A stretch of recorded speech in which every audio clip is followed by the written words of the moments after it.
Good Wednesday evening, everyone. Thank you for joining us for Western Mass News at 6. I'm Chris Pisano. Let's take a quick look at what's making headlines. A warning of potential identity theft. A local woman says 2 fraudulent unemployment claims were filed under her name. The city of West Springfield is working with the Big E management to come up with a plan on if and how the fair will go on during the coronavirus pandemic. And while the state works on a plan for the fall, parents are working to have their children finish off the current school year strong online. Massachusetts officials are warning people of a nationwide identity theft scheme targeting the unemployment claim system of different states. Officials warn they are seeing fraudulent claims for unemployment assistance coming through the Bay State system. Western Mass News reporter Audrey Russo spoke exclusively with a local woman who says she had 2 fraudulent unemployment claims filed under her name. She joins us now live in Springfield with more. Audrey? When Crystal Davis checked the mail last week, she says she was surprised to get a letter saying she'd been approved for pandemic unemployment relief assistance. Surprised because Davis says she never filed for unemployment and still has a job. I'm on maternity leave right now, but as far as I knew, I still had a job. In a time where thousands of people in Massachusetts are out of work, Crystal Davis thought her job was safe. Caring for her new baby in the wake of the pandemic, that sense of security was shaken when Davis received a letter in the mail from the state. It said she'd been approved for unemployment benefits. After a frenzied call to her employer, Berkshire Bank, HR said that there was nothing in their system for me. Davis dialed up the State Department of Unemployment Assistance. They found that both of my names, my maiden name and my married name, had come up with 2 claims. Davis said she was told both claims listed her proper address, but the emails and phone numbers were different, along with the bank information. They were not accounts that I've ever had at banks that I've ever had. State officials have confirmed they've detected illegitimate unemployment claims being filed.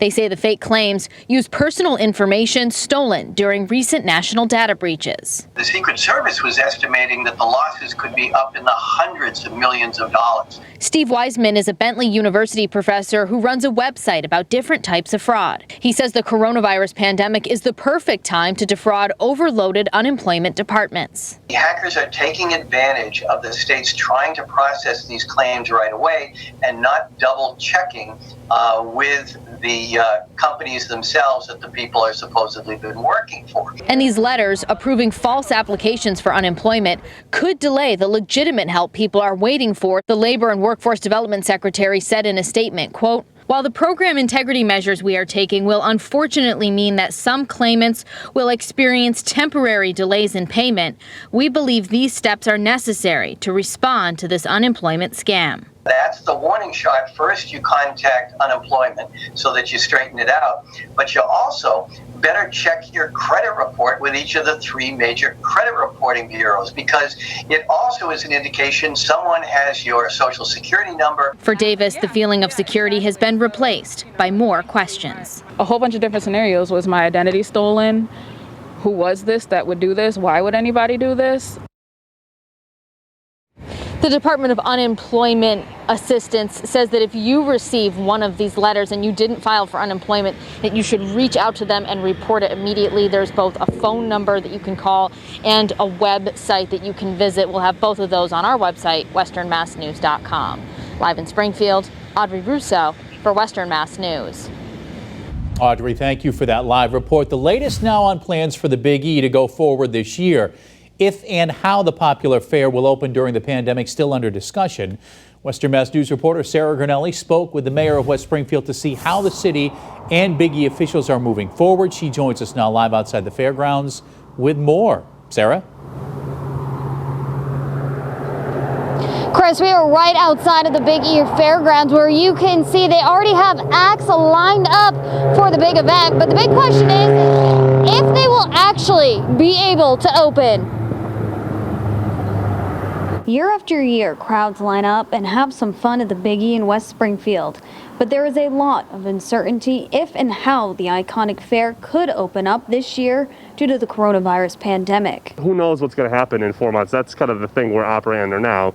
We can't plan for it not to happen and have things change and say, oh, we can't have it because we weren't planning for it. Western Mass News spoke with Mayor William REICHELT about how the city is working with the Big E management to come up with a game plan for opening up. There's planning on both their end and our end, like it is going to happen, and we'll have to see what happens in between, because the governor's reopening plan says large venues are stage 4.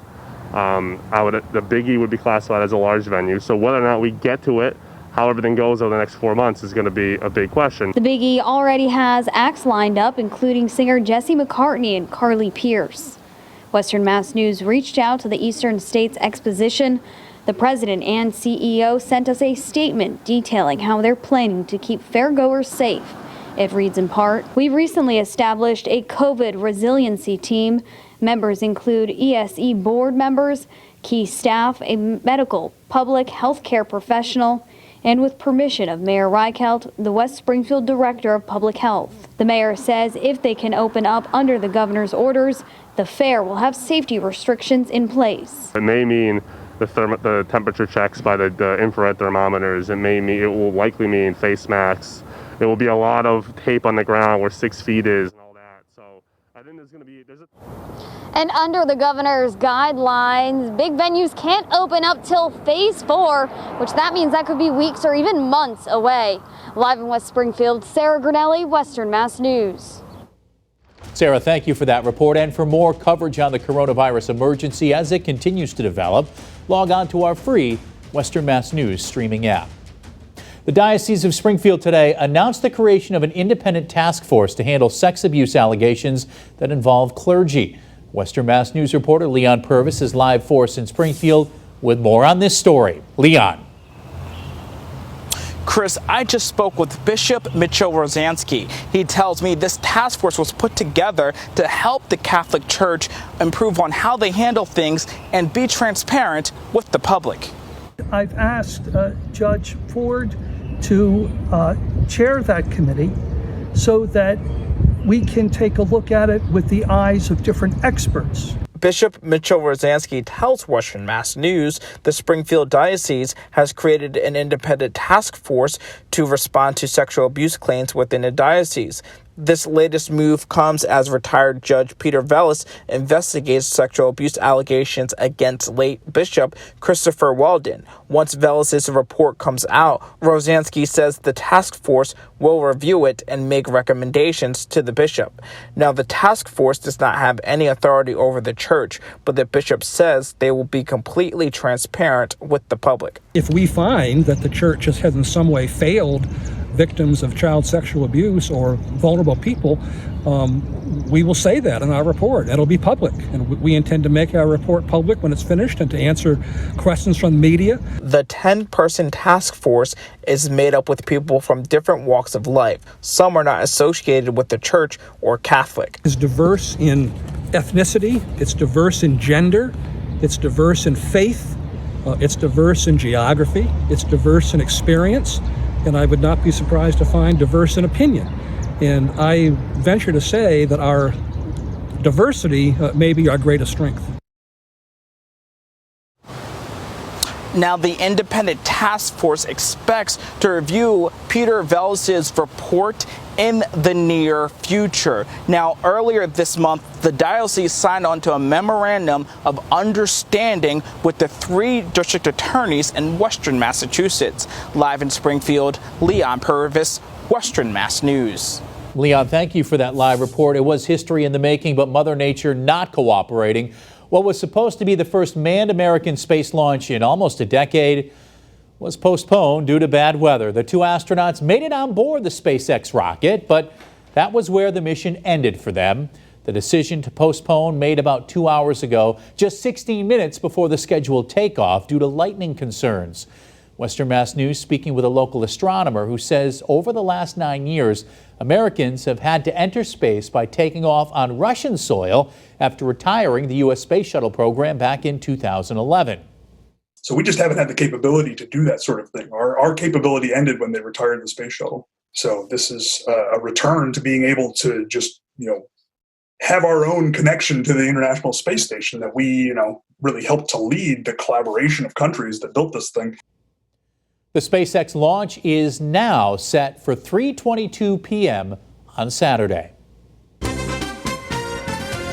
And we'll definitely be watching as the conditions get a little bit clearer heading into Saturday. And if it doesn't get off on Saturday, another launch attempt will be made on Sunday. Right now, we're dealing with the dry conditions, nice wispy cirrus clouds off in the distance. A beautiful day overall, I think, with temperatures in the mid to low 80s for Springfield. Humidity values slightly high, still a summer-like feel, right? Look at Williamstown, northwest corner of the state.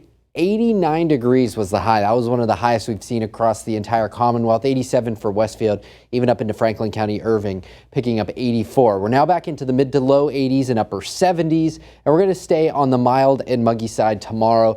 Dew points are in the mid to low 60s. We're going to start to see them also stay and even rise as you go into tomorrow. Satellite and radar is dry. We do have some clouds that are building in, and we expect tomorrow to be partly to mostly cloudy throughout the day. Even a couple of isolated showers possible for the afternoon and evening. 64 for an overnight low, and tomorrow returning to the low 80s. A shower possible, especially the afternoon. Better chance for Friday.